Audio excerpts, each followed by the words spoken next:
আসসালামু আলাইকুম সুপ্রিয়, আশা করি তোমরা সকলে ভালো আছো। This is Jamiul Islam Jami from Learning View BD. তো আজকে আমরা পড়ব যোগাযোগের মর্যাদাসূচক শব্দ ক্লাস 8 বাংলা। চলো পড়া শুরু করি। যোগাযোগে বাংলা ভাষায় 3 রকমের সর্বনাম ব্যবহৃত হয়। 3 রকমের সর্বনাম হয়, হ্যাঁ। সাধারণ সর্বনাম, 2 নম্বর আছে মানি সর্বনাম।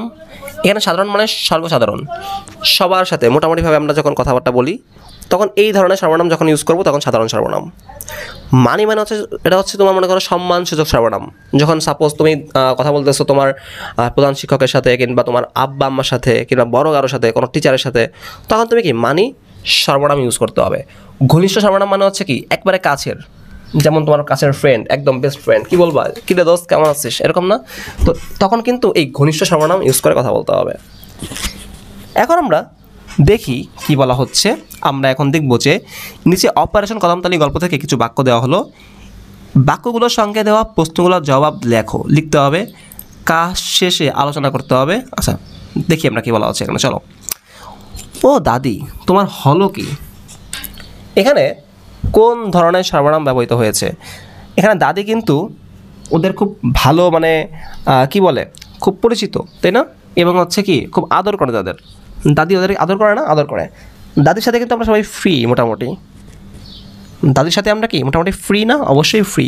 সো এখানে দাদি কিন্তু অবশ্যই সম্মানের সাথে কথা বলতে হবে। বাট সম্মান বলতে এখানে মানিটা কোনটা বোঝাচ্ছে, সেটা হচ্ছে এরকম যে তুমি কাউকে চিনো না। সাপোজ তুমি কোনো ভাই বাজিতে গেছো, ভাই বা হ্যাঁ কোনো কাজের জন্য, কিংবা তুমি কাউকে চিনো না, হঠাৎ দেখা হয়েছে বড় কারোর সাথে, তুমি তখন কী করবা? যেভাবে কথা বলবা সেটা হচ্ছে মানি সর্বনাম। আর একদম কাছের তুই তুকারি করে কথা বলি আমরা যাদের সাথে, তারা হচ্ছে ঘনিষ্ঠ একদম। আর মোটামুটি যেমন আব্বা আম্মা, ঠিক আছে, তারপর হচ্ছে মানে দাদি, এরা হলো কি সাধারণ সর্বনাম ইউজ করা হবে। ওকে, তারপর দেখো মানি সর্বনামের প্রয়োগে বাক্যটি কেমন হবে যদি মানি হতো। এখানে কি বলছে? তোমার বলে কি তুমি, তোমার, তোমরা, এগুলো কি সাধারণ। আপনি, আপনারা, এগুলো কি মানি। আর তুই, তোরা, এটা কি ঘনিষ্ঠ। তাহলে যদি এখানে মানি হতো তাহলে কি হতো?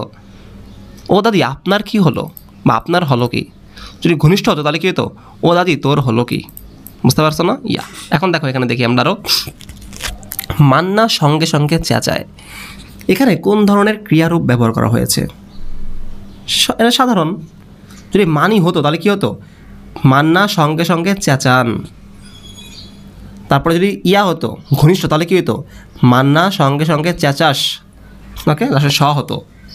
3 নম্বরে দেখো, রাক্ষসের গিলে খাওয়া এই মানুষগুলো একদিন দেখিস ঠিক ফিরে আসবে। এটা কি ঘনিষ্ঠ, কারণ কি দেখিস বলা হয়েছে, দেখিস। যদি এটা সাধারণ রূপে প্রকাশ করা হইতো তাহলে কী হতো? দেখো ঠিক ফিরে আসবে, দেখো। আর মানি হলে কি হবে? দেখেন বা দেখেন ঠিক ফিরে আসবে। ওকে, দেখো তোকে কি করতে হবে মনে আসে তো? তোকে বলছে, তার মানে কি ঘনিষ্ঠ। সাধারণ কি হবে? তোমাকে কি করতে হবে। মানিতে কি হবে? আপনাকে কি করতে হবে। ওকে, আরও দেখি। ঠিক আছে চলো ঘুমাতে যাই।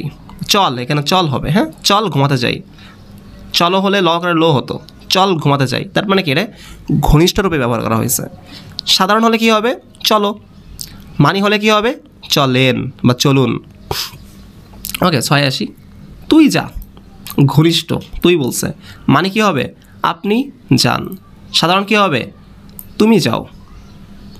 ওকে, এখানে কিন্তু যাও চেঞ্জ হয়ে যাবে, হ্যাঁ, তুমি যা হয় না, তুমি যাও হবে, খেয়াল রাখতে হবে, ঠিক আছে?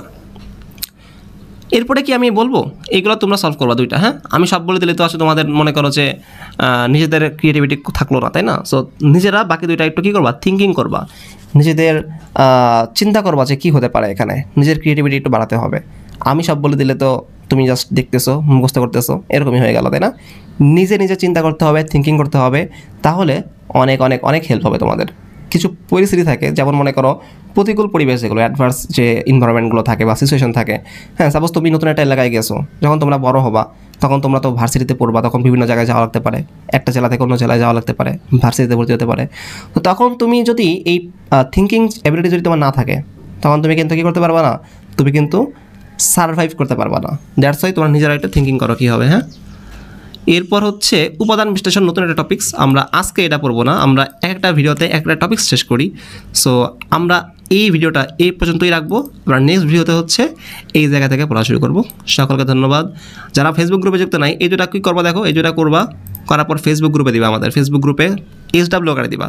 সো যারা ফেসবুক গ্রুপে যুক্ত নাই তারা ডিসক্রিপশন বক্সে দেওয়া আছে লিঙ্ক, ওইখানে ক্লিক করো, দেখবা তুমি ডাইরেক্ট ঢুকে যাবা ফেসবুক গ্রুপে, জয়েন হয়ে নাও। আসসালামু আলাইকুম।